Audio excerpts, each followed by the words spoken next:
الحمد لله وكفى والصلاة والسلام على سيد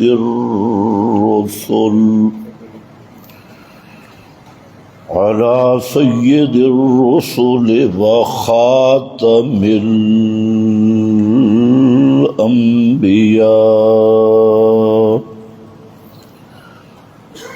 أما بعد فأعوذ بالله من الشيطان الرجيم بسم الله الرحمن الرحيم له دعوة الحق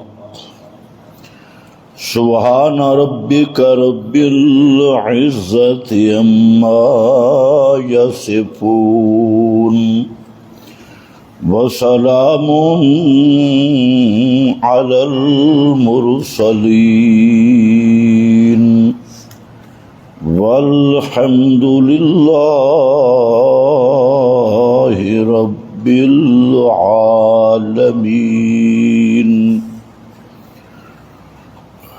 انتہائی قابل قدر بزرگوں اور بھائیوں، اور ربیع الاول کا مہینہ شروع ہو چکا ہے۔ اس ماہ خاص میں ایک معروف اور مشہور بدعت بڑے دھوم دھام سے منائی جاتی ہے، جس کو معنون کیا گیا ہے جشن عید میلاد النبی۔ خوبصورت نام ہے، جشن عید میلاد النبی۔ اور اس کے متعلق کہنے والے کہتے ہیں کہ یہ سب عیدوں سے بڑی عید ہے، سب عیدوں کی جان والی عید ہے، سب سے بڑی عید ہے، اور بھی اس کے کئی فضائل بیان کیے جاتے ہیں۔ عام آدمی یہی سمجھتا ہے کہ یہ کوئی دین کا حصہ ہے اور یہ کوئی دینی امر ہے، بلکہ آج کل تو اس کو محبت رسول کا معیار بنا دیا گیا کہ جو عید میلاد النبی نہ منائے وہ گستاخ ہے، بے ادب ہے، اور اس کو کہا جاتا ہے کہ سوائے ابلیس کے سب تو خوشیاں منا رہے ہیں، کہ ابلیس کہا گیا کہ جو اس بدعت کو نہ منائے، تو اس کو کہا گیا یہ ابلیس ہے، گستاخ ہے، فلاں ہے فلاں ہے۔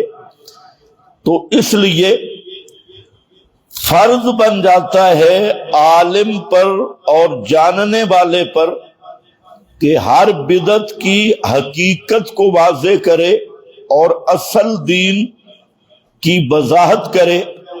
تو اس لیے وقت بڑا کم ہے، میں چند باتیں عرض کروں گا جو بکھری ہوئی باتیں ہوں گی، لیکن سب کا معال والا تعلق اسی موضوع سے ہوگا۔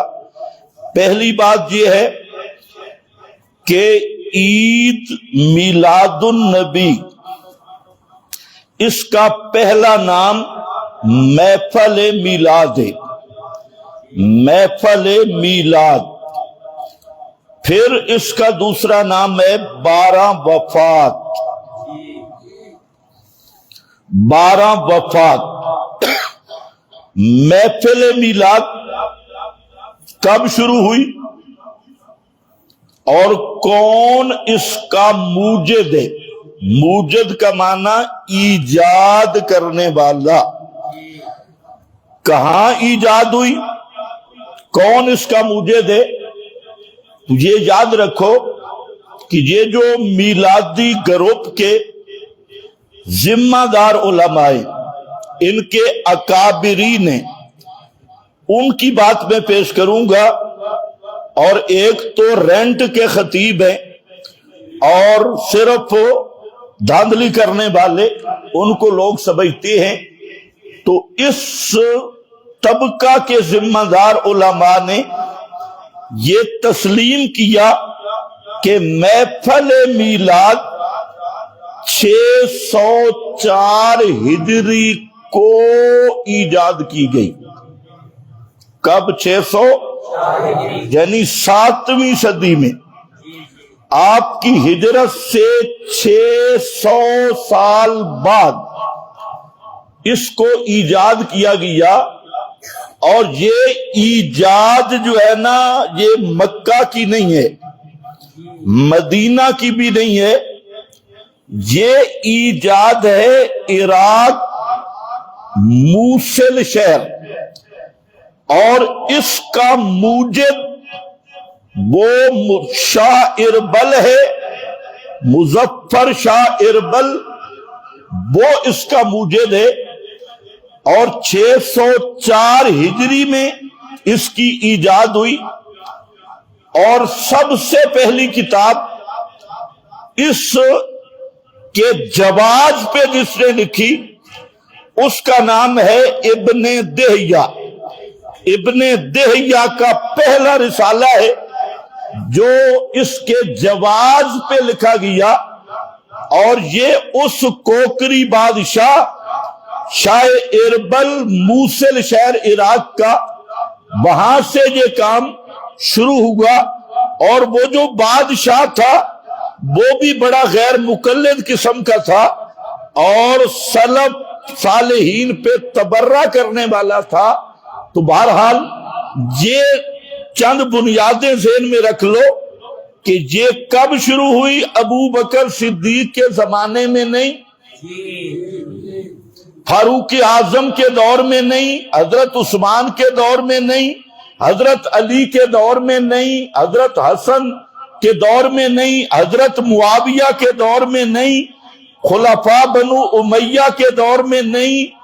یہ شروع ہو رہی ہے 604 ہجری. اور یہ ایسا نکتہ ہے کہ حلوے خور ملا زور لگا کے اپنی ہڈیاں توڑوا لیں گے لیکن اس چنگل سے نکل نہیں سکتے. 604 ہجری. اور پھر ایجاد کرنے والا بادشاہ، اور جو ابن دہیہ ہے ماشاءاللہ، اس نے جو پہلا رسالہ لکھا جی جائز ہے، جواز پہ پہلا رسالہ لکھا گیا.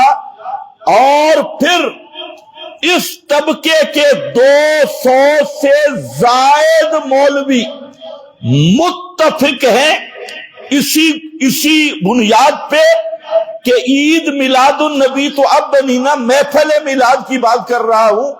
محفل میلاد 604 ہجری، عراق کا شہر موصل، اربلی بادشاہ مظفر، اس کی یہ ایجاد ہے اور 7ویں صدی کی ایجاد ہے. اور اگلا نقطہ جو سب کے نزدیک اتفاقی ہے وہ یہ ہے کہ یہ بدعت حسنہ ہے. بدعت ہے لیکن کیڑی بدعت؟ حسنہ، سونی بدعت. بدعت حسنہ حلوے والی بدعت، بدعت حسنہ چاولوں والی بدعت، بدعت حسنہ فیس والی بدعت، بدعت حسنہ یہ ملا کے سیزن والی بدعت. تو اس لیے یہ بدعت ہے اور بدعت حسنہ ہے. اب یہ جو بنیادیں ہیں، پہلی بنیاد شروع کب ہوئی؟ بولو 604. دوسری بنیاد کس نے کی؟ کس نے کی؟ بادشاہ مظفر. اور تیسرا کس نے کہاں ہوئی؟ عراق کے شہر میں جہاں مادی چھپا ہے، عراق کے شہر سے برآمد ہوئی، مکہ سے نہیں، مدینہ سے نہیں، اور پھر اس کو متصوفہ نے پروان چڑھایا، اور پھر متصوفہ کا جب غلبہ ہو گیا سلطنت عثمانیہ پر، تو پھر اس کو مکہ میں بھی جگہ مل گئی، مدینہ میں بھی جگہ مل گئی ان متصوفہ کے دور میں اور ان کے اس عروج میں۔ تو بہرحال یہ، اور چوتھا نقطہ یہ ہے کہ یہ کیا ہے؟ بدعت حسنہ، سونی بدعت۔ اب یہ میں ایسی بات ہوائی پھیرنگ نہیں کر رہا، یہ بات جو ہے چار بنیادیں، یہ اہل بدعت کی پہلی کتاب انوار ساتیہ عبدالسمیع رامپوری کی، جس پر احمد رضا خان کی تصدیق بھی ہے اور بڑے بڑے حضرات کی تصدیق ہے۔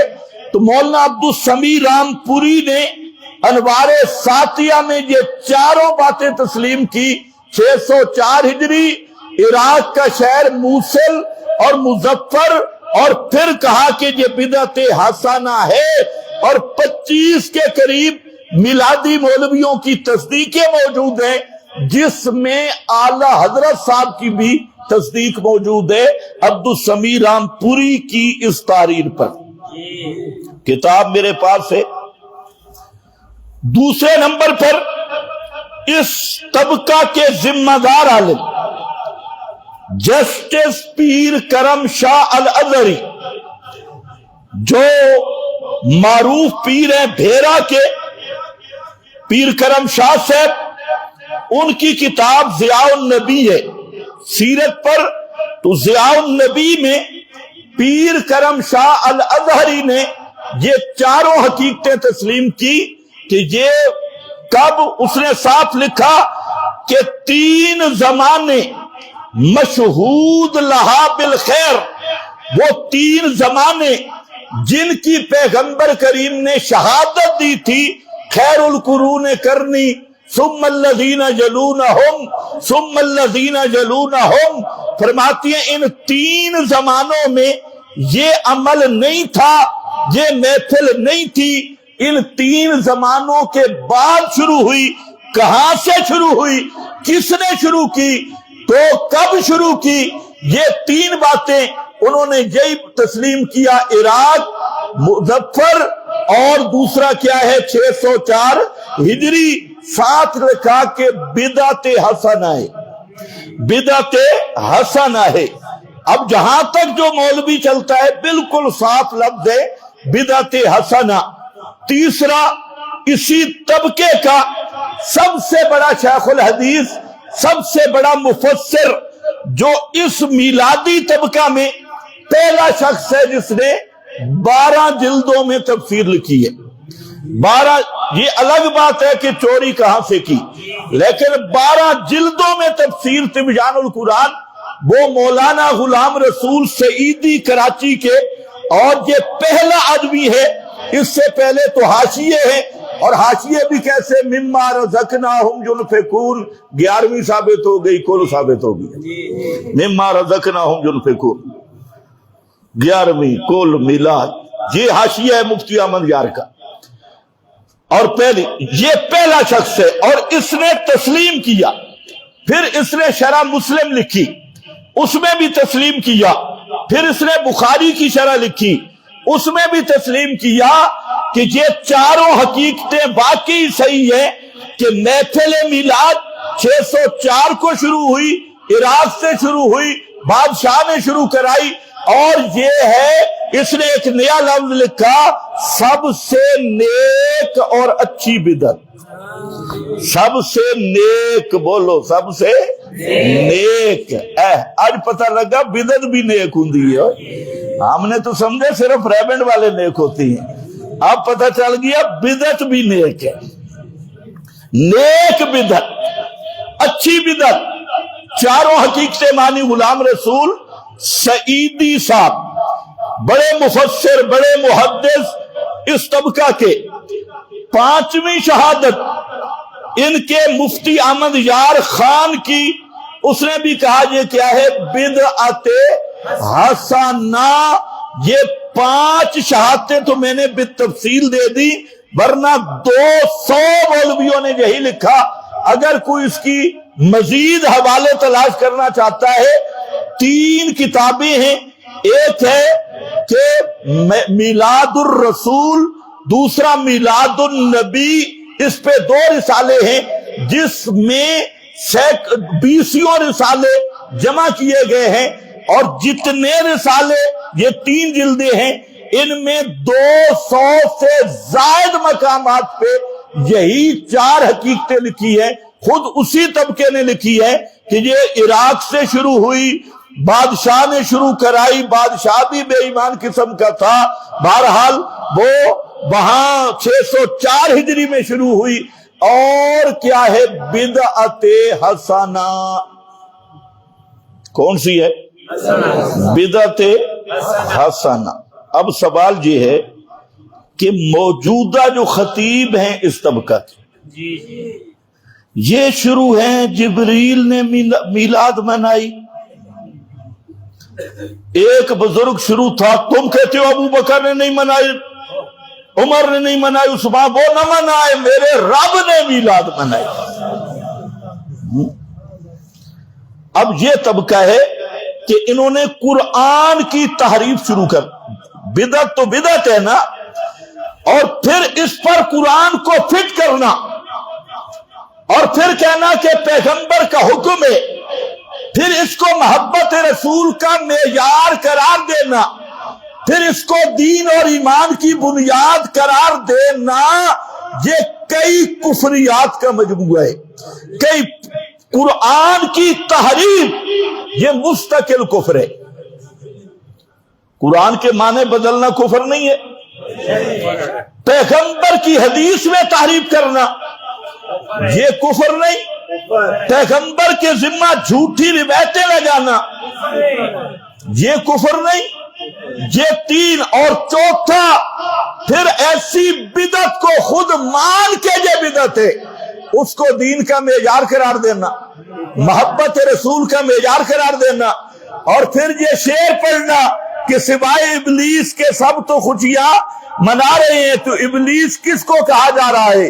604 ہجری سے پہلے جتنے امام گزرے، جتنے صالحین گزرے، جن میں بڑے بڑے ائمہ بھی ہیں، جن میں امام ابو حنیفہ، امام شافعی، امام مالک، امام احمد بن حنبل، امام بخاری، امام مسلم، امام ترمذی، امام ابن ماجہ، امام نسائی، اور اسی طرح پیچھے شیخ عبد القادر جیلانی، جنید بغدادی، اس سے اوپر چلے جاؤ حسن بصری، اوپر چلے جاؤ نبی کے صحابہ، اور خود نبی کریم علیہ السلام، کہیں بھی اس کا نام و نشان نہیں۔ تو جب یہ بکواس کی جاتی ہے سوائے ابلیس کے سب تو خوشیاں منا رہے ہیں، تو یہ فتویٰ ابلیس والا کہاں جاتا ہے کہ جنہوں نے عید میلاد النبی نہیں منائی وہ سارے ابلیس ہیں، وہ سارے گستاخ رسول ہیں؟ تو پھر اسلام 604 ہجری میں شروع ہوا۔ یہ 604 ہجری سے پہلے والے جتنے طبقات امت ہے، جس پر امت کی بنیاد ہے، ان کو ابلیس کہنا، انہیں شیطان کہنا، انہیں گستاخ رسول کہنا، یہ وہ کفر ہے جو خمینی سے بھی 1000 درجے بڑا کفر ہے۔ یہ ملا جب بیان کرتے ہیں نا، سمجھتے نہیں کہ ہمارے منہ سے نکل کیا رہا ہے۔ اپنی اوقات میں رہو، حلوے کے نام پہ کرو۔ اچھا یہ بھی نکتہ سمجھ لیں، کم از کم میرا اختلاف اس طبقے سے یہ نہیں ہے کہ یہ میلاد کیوں مناتے ہیں، توجہ ہے؟ ہاں آپ کا ہوگا، میرا نہیں ہے۔ میرا اختلاف ان سے یہ نہیں، یہ میلاد منائیں تب بھی مشرک ہیں، نہ منائیں تب بھی مشرک ہیں۔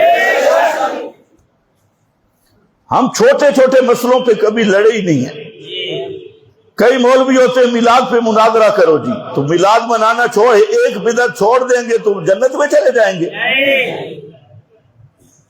رہا یہ بات محبت رسول کرتے ہو، تمہیں محبت کی میم کا پتہ ہی نہیں ہے۔ محبت کیا ہوتی ہے تمہیں کیا پتا؟ کسی بدعتی کو کیا پتا کہ نبی کی محبت کیا ہے؟ نبی کی محبت اگر ہوتی تو فیسیں لے کے میلاد پڑھتے؟ نبی کی محبت ہوتی صرف حلوے کے لیے چندے کر کے چوری کرتے؟ یہ تمہاری میلاد اور محبت ہے۔ ایک نقطہ ذہن میں رکھ لو کہ محبت میں فرق ہوتا ہے۔ پیغمبر کے ساتھ سچی محبت وہ ہوتی ہے جو سب کچھ قربان کرنے کے جذبے سے ہو، سب کچھ قربان کرنے کے جذبے سے ہو، جو لالچ پہ مبنی محبت ہو، جو پیٹ بھرنے والی محبت ہو، جو اپنی پگڑی بچانے والی محبت ہو، جس میں اپنی ہوس موجود ہو، جس میں اپنا لالچ موجود ہو، جس میں اپنا طمع موجود ہو، وہ محبت نبی سے کر بھی صحیح، وہ چونکہ حقیقی محبت نہیں، وہ محبت تیرے لیے جہنم کا ذریعہ بنے گی۔ محبت تو فرعون نے بھی موسیٰ سے کی ہے، کہو نہیں کی؟ موسیٰ علیہ السلام سے فرعون نے نہیں محبت کی، جب بیٹا بنا دیا۔ بیٹے سے محبت نہیں ہوتی؟ صندوق پکڑا گیا، لمبی داستان، کبھی مکمل بیان کروں گا۔ صندوق پکڑا گیا اور وہ ظالم کہنے لگا قتل کروں گا، کیونکہ اسے حکومت کا ڈر تھا، اپنی ریاست کا ڈر تھا۔ لیکن یاد رکھنا، پیغمبر کے ہر حال اور ہر بال کی حفاظت یہ براہ راست اللہ کرتا ہے۔ پیغمبر کے ہر حال کا محافظ اللہ، پیغمبر کے ہر بال کا محافظ اللہ۔ بولو چلو ایک نیا موضوع چھڑ جائے گا، ورنہ آپ ذرا دیکھیں، ابھی بچہ ہے، نبی بننے والا ہے، حکم ہوتا ہے دریا کی لہروں کے سپرد کر دو، صندوق میں ڈالو، دریا کے سپرد کر دو۔ اچھا، ماں ڈر رہی ہے کہ دشمن کو پتہ نہ چل جائے، وہ یہ ڈر رہی ہے کہ دشمن کو میرا پتہ نہ چل جائے، بچہ پیدا ہوا، حکم آتا ہے دشمن کے گھر پہنچاؤں گا۔ فوجی تو پتہ نہیں تیرے فوجیوں کو پتہ چلے نہ چلے، دشمن کے گھر میں لے جاؤں گا۔ صندوق میں ڈالا، دشمن کے گھر پہنچا، اور فرمایا اللہ نے کہ ان کے دل میں نے محبت ڈال دی۔ القیت علیک محبت منی۔ سارے فرعونی محبت کر رہے ہیں، فرعون خود بھی محبت کر رہا ہے، موسیٰ علیہ السلام سے حضرت آسیہ بھی محبت کر رہی ہے، حضرت موسیٰ سے پورے فرعونی بھی محبت کر رہے ہیں، حضرت موسیٰ سے یہ محبت برقرار رہی جب حضرت موسیٰ آئے اور اعلان کیا، اپنے دعوت کا آغاز کیا۔ اب دو پارٹیاں بن گئی، ایک آسیہ تھی اور ایک فرعون تھا، ایک ماں تھی اور ایک جو باپ بنا تھا فرعون، وہ تھا ماں نے سب کچھ قربان کر دیا۔ حضرت آسیہ نے سب کچھ قربانی دی، اپنا وطن قربان کیا، بادشاہی قربان کی، تاج قربان کیا، اور یہ تو ملکہ تھی، یہ تو فرعون کے گھر والی تھی۔ لیکن جب وقت آیا حضرت موسیٰ کی دعوت کا، وہ فرعون اکڑ گیا، اور پہلے محبت بھی کی تھی، لیکن جب مشن آیا، پیغمبر کی بات آئی، وہ نامراد اکڑ گیا اور حضرت آسیہ نے جان دے دی۔ سبحان اللہ، سبحان اللہ۔ تمہیں پتہ نہیں سمجھ آئی ہے یا نہیں ہے؟ محبت تو اس نے بھی کی تھی، محبت اس نے بھی کی تھی، لیکن اس کی محبت تھی لالچ پہ مبنی، اپنے ہوس پہ مبنی۔ جب دیکھا اقتدار کو خطرہ ہے، جب دیکھا میری حکومت کو خطرہ ہے، جب دیکھا یہ تو کام میری بادشاہی جاتی ہے، وہ ظالم دشمن بن گیا اور حضرت آسیہ نے بادشاہیوں کو ٹھکرا دیا، ساری چیزوں کو ٹھکرا دیا، اور اس پھٹے پہ لیٹ کے بھی ہاتھوں میں میخے، پاؤں میں میخے، سینے پہ میخے، اور پھر بھی زبان سے کہتی ہے رب ابن لی عندک بیتن فی الجنہ۔ یہ جملہ ہے سوچنے والا، رب ابن لی، سامنے فرعون کی عمارت ہے، فرعون کا اسمبلی ہال، ریسٹ ہاؤس ہے، سامنے فرعون کا محل ہے، اور حضرت آسیہ پھٹے پہ پڑی ہوئی ہے، نظریں فرعون کے محل کی طرف ہے، اور کہا جا رہا ہے کہ موسیٰ کا سبق چھوڑ دے، لا الہ الا اللہ، یہ سبق چھوڑ دے حضرت موسیٰ کا۔ لیکن حضرت آسیہ کی محبت سچی ہے، اور جب سچی محبت ہو تو پھر مال کی قربانی بھی دینی پڑتی ہے، پھر خطابت کی قربانی بھی دینی پڑتی ہے، پھر جماعت کی قربانی بھی دینی پڑتی ہے، پھر اکابر کی قربانی بھی دینی پڑتی ہے، پھر ساری دنیا سے ٹکر لینی پڑتی ہے، اور صرف پیغمبر کی محبت پہ پکا ہونا پڑتا ہے۔ دیکھ لو حضرت آسیہ سب کچھ لٹ گیا، اور ایک شرط لگائی جا رہی ہے کہ یہ لا الہ الا اللہ والا مسئلہ، موسیٰ پیغمبر والا مسئلہ یہ چھوڑ دے۔ لیکن حضرت آسیہ کے لفظ دیکھو، ان سے بات ہی نہیں کرتی، کہتی ہے رب اے میرے پروردگار، ابن لی عندک بیتن فی الجنہ، مجھے دنیا کی ضرورت ہی نہیں، فرعون کی بادشاہیوں کی ضرورت بھی نہیں، دنیا کی عیش اور عشرت کی ضرورت بھی نہیں، دنیا کے مال و متاع کی ضرورت نہیں، میری ایک ہی تمنا ہے، تیری وجہ سے میں نے قربانی دی، اب اپنے پڑوس میں مجھے مکان دے دے، جنت میں مکان دے دے۔ یہ وہ محبت ہے، محبت تو یوسف کے ساتھ مصر کی کراڑیاں نے بھی کی ہے، اور وہ بھی تھی نا بزرگا، قد شغفہا حبا حبا حبا، شغفہا حبا، کہ حضرت یوسف اس کے دل کے پردے چیر کے اس کی محبت اس کے اندر چلی گئی، دل کے پردوں کے بھی اندر چلی گئی محبت۔ فائدہ ہوا؟ نہیں، بولو بولو، نہیں۔ کھلاڑیوں کو فائدہ ہوا؟ نہیں۔ کیوں؟ ہے تو نبی کے ساتھ محبت، لیکن یاد رکھ میرا بھائی، تو خود بیان کرتا ہے باب ابو لہب نے میلاد منائی، بڑی دلیل تجھے ہے، باب ابو لہب نے میلاد منائی۔ اچھا، یہ کل ایک عالم نے سوال بھی کیا، افغانستان سے تھا، کہ ہمارا مناظرہ ہے، مناظرہ اس پہ ہے کہ مولوی صاحب کہتے ہیں میں بخاری سے ثابت کروں گا کہ پیغمبر نے میلاد منائی۔ واہ واہ، کیا بات! ابو لہب نے میلاد منائی، کیا میلاد منائی؟ کہتے ہیں سبیبہ لونڈی کو آزاد کیا۔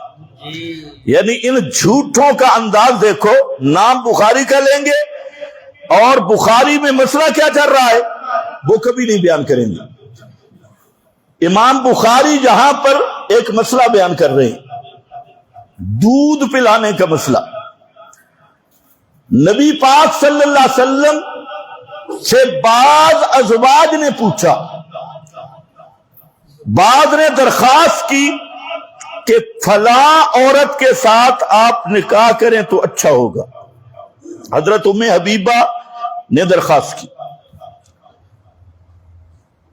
ایک تو وہ حضرت حبیبہ کی بہن تھی، تو نبی پاک علیہ السلام نے فرمایا 2 بہنوں سے تو نکاح نہیں ہوتا۔ پھر تذکرہ چلا، انہوں نے عرض کی کہ اللہ کے محبوب، ہمیں خبر پہنچی ہے کہ آپ ام سلمہ کی بیٹی، جو ربیبہ تھی ابو سلمہ کی بیٹی تھی، ام سلمہ کی پہلی شادی ابو سلمہ سے تھی، ان سے بیٹی ہے، اور ان کا نام درہ، بعد میں اور نام بھی لکھے، زینب بھی لکھا اور نام بھی لکھے، ان سے آپ شادی کا آپ کا پروگرام ہے۔ تو نبی پاک صلی اللہ علیہ وسلم نے فرمایا کہ اس کے ساتھ میرے 2 رشتے ہیں، ایک رشتہ یہ ہے کہ وہ میری بیوی کے پہلے خامن کی بیٹی ہے جس کو ربیبہ کہتی ہے، اور دوسرا رشتہ یہ ہے کہ جو اس کا باپ ہے ابو سلمہ، وہ میرا رضائی بھائی ہے۔ مجھے اور ابو سلمہ کو سویبہ نے دودھ پلایا ہے، مجھے اور ابو سلمہ کو سویبہ نے دودھ پلایا، اور حضرت حمزہ کو بھی سویبہ نے دودھ پلایا۔ بس یہ بات ہے، امام نے یہ ذکر کی، حدیث اتنی ہے۔ اب اس سے میلاد کہاں سے ثابت ہوئی بھائی؟ ابو اللہ والی میلاد کہاں سے ثابت ہوئی؟ یہ حدیث ہے۔ اب بخاری، یہ لوگ نہ بخاری سمجھتے ہیں نہ ان کے بس میں۔ اب یہ روایت 5 مقام پہ بخاری میں ہے، اور ایک مقام پہ ایک تعلیق ہے، کالا عروہ، وہ حدیث نہیں تعلیق ہے۔ ان کو یہ نہیں پتا کہ تعلیق کیا ہوتی ہے، حدیث کیا ہوتی ہے۔ انہوں نے کہا بخاری میں آ گیا، بھئی بخاری میں تو بہت کچھ موجود ہے۔ امام بخاری نے جو صحت کا التزام کیا کہ میں صحیح احادیث لاؤں گا، وہ مرفوع احادیث ہے، مسند مرفوع ہے، ان کے بارے میں امام نے ذمہ داری لی۔ اور جو بخاری کی معلق روایات ہیں یا اقوال ہیں، ان کی امام بخاری نے خود بھی ذمہ داری نہیں لی کہ میں باسند لاؤں گا جو ان کی سند صحیح ہوگی۔ بخاری میں بہت ساری ایسی تعلیقات ہیں جن کی سند صحیح نہیں، ان کی سند پہ بات ہوتی ہے باقاعدہ، لیکن ان بیچاروں کو بخاری کا کیا پتا۔ اور آج تو دیوبندی بھی بخاری نہیں سمجھتا، بریلی کیا سمجھے گا؟ یہ تو ہمارے استاد جی نے فرمایا، یہ بخاری کی مسند مرفوع حدیث نہیں، یہ کالا عروہ سے تعلیق ہے۔ اچھا تعلیق کیا ہے؟ تعلیق میں بھی کوئی بات نہیں، تعلیق صرف یہ ہے کہ ابو لہب وہ کسی بزرگ کے خواب میں آیا، مرنے کے بعد خواب میں ملا، تو ابو لہب کی بڑی بگڑی شکل تھی، تو اس بزرگ نے پوچھا بابا کیا حال ہے؟ کہتے جب سے مرا ہوں نا سکون نہیں پایا، اور میرے ساتھ بہت لتریشن ہوتی ہے، لیکن میری یہ انگلی اور انگوٹھے کے درمیان سے ایک سوموار والے دن یا ایک دن پانی نکلتا ہے، وہ میں چوس لیتا ہوں۔ کیوں پانی نکلتا ہے؟ میلاد بنائی تھی؟ نہیں، اس تعلیق میں بھی نہیں۔ کہتے میں نے سویبہ لونڈی کو آزاد کیا تھا، اس لیے وہ پانی کا قطرہ نکلتے اور میں چوس لیتا ہوں۔ اور میلاد کی بات تو تمہارے بابا ابو لہب نے بھی نہیں کی ہو، ابو لہبی ہو، یہ ابو لہبی پارٹی ہے۔ تعجب ہے، ایک طرف یہ ہمارے دوست ہے میلادی، اور دوسری طرف ہمارے وہ ہے فراڈی۔ یہ میلادی ہے، وہ فراڈی ہے۔ وہ فراڈی پارٹی دلیل لاتی ہے ابو جال سننا ہے، جب مردے سننے پہ دلیل ہو تو کلیب بدر والوں نے سنے تھے، سنا تھا، لہذا ہمارا دادا بھی سنتا ہے۔ ہمارا دادا کوئی ابو جال سے کم ہے؟ ہاں بالکل، ایک تو ایک جیسے، بہرحال وہ خر کی عادت تھا۔ تو انہوں نے دلیل لائی ابو جال سے مردے کے سننے پہ، ابو جال، اور انہوں نے میلاد پہ دلیل لائی ابو لہب سے۔ معلوم ہوتا ہے نانی بیڑا ایک ہی ہے. وہ ابو جہل کو دلیل بنا رہے ہیں, یہ ابو لہب کو دلیل بنا رہے ہیں. مردے سنتے ہیں جی بابا دلیل ابو جہل ہے, اور میلاد ثابت ہو گیا دلیل ابو لہب ہے. میں نے کہا اوے ابو جہل اینڈ کمپنی, او ابو لہب اینڈ کمپنی, جہاں پر ڈنڈی نہ مار, جہاں پر کیا ہے یہ طاقتی کے لفظ ہے. میں نے سویبہ کو آزاد کیا تھا. اچھا اب آگے ذرا چلو, یہاں ابن حجر نے لکھا ہے کہ یہ روایت, یہ جو تعلیق ہے یہ صریح قرآن کے خلاف ہے. ابن حجر نے لکھا صریح قرآن کے خلاف ہے. قرآن صاحب کہتے ہیں کسی کافر کے عمل کا کوئی ثواب نہیں. اور ابو لہب کے بارے میں تو تبت یدا ابی لہب ما اغنا عنہ مالہ وما, اللہ فرماتے ہیں ابو لہب کے دونوں ہاتھوں پہ لعنت. ہاتھوں میں انگلیاں ہوتی ہیں یا سر میں ہوتی ہیں؟ انگلیاں ہاتھ میں ہیں تو پانی کہاں سے نکلتا ہے؟ اور فرمایا ما اغنا عنہ مالہ وما کسب, ابو لہب کا مال اسے کام نہیں آیا, اس کا کسب بھی کام نہیں آیا, اور ہر کافر کا ضابطہ ہباء منصورا. فرمایا مشرک اور کافر حج کرے, نماز پڑھے, زکات دے, ذکر اذکار کرے, بیت اللہ میں رہے, خادم بن کے رہے, اور ساری زندگی کعبہ میں گزارے, حبطت اعمالہم فلا نقیم لہم یوم القیامت وزنا. ترازو بھی قائم نہیں کروں گا, کوئی وزن نہیں. اتھو کدوں سویبہ لونڈی دی تھی, او بھی ابو لہب دا خواب. ابو لہب کا خواب مان لیا, بے ایمانا اللہ کی کتاب کو چھوڑ دیا. ابن حجر نے لکھا کہ بالکل قرآن کے خلاف ہے. اچھا اگلی بات انہوں نے لکھی, یہ میلاد والی بات کس سے, یہ تو بخاری میں بھی نہیں ہے بھائی. میلاد کی وجہ سے وہ پانی نکل رہا ہے, یہ تو بخاری کی تعلیق, خواب میں بھی یہ بات نہیں. آگے آ گیا علامہ سہیلی, یہ بہت بعد کا بزرگ ہے, اور سیوطی اور اس طرح کے جو ان پڑھ قسم کے محدثین اور متحدثین تھے, انہوں نے شروع کر دیا کہ بچو پتہ لگا بھی شاید میلاد دی خوشی ہے.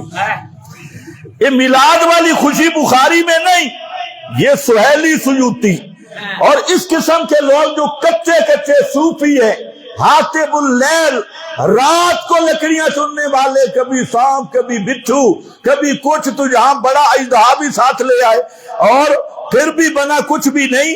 تو انہوں نے کہہ دیا کہ یہ چوک کے چنانچہ میلاد کی خوشی لگ رہی ہے, جبکہ امام ابن حجر نے جہاں لکھا ہے کہ یہ لونڈی کب آزاد کی تھی, کہتے ہیں یہ ہجرت سے پہلے آزاد کی تھی.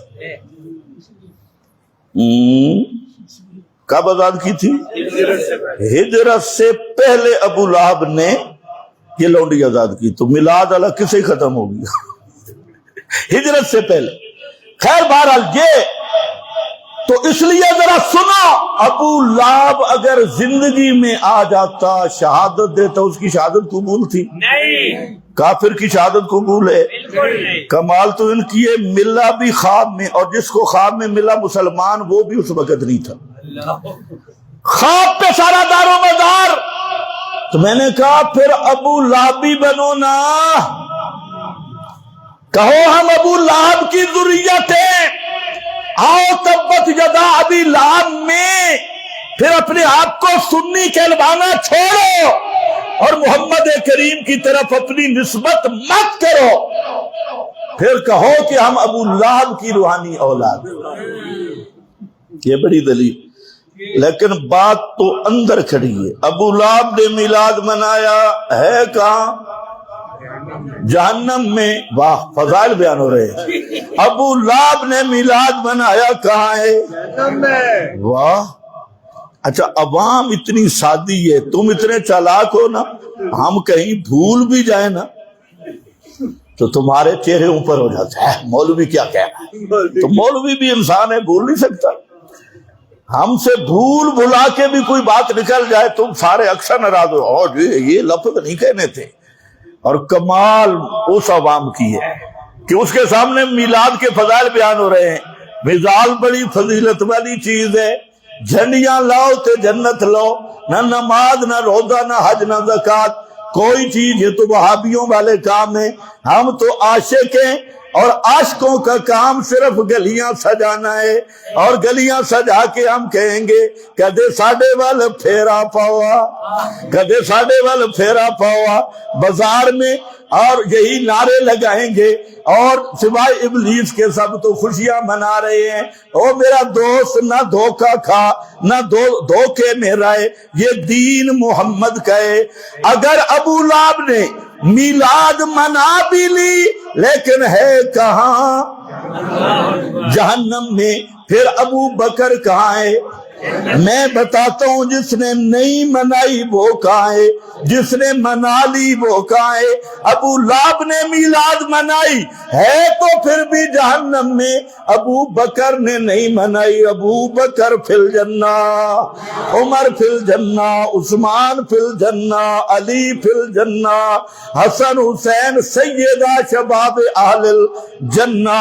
نہ منانے والے جنت میں جا رہے ہیں، منانے والے کو صرف پانی مل رہا ہے، تیرے بقول پانی مل رہا ہے.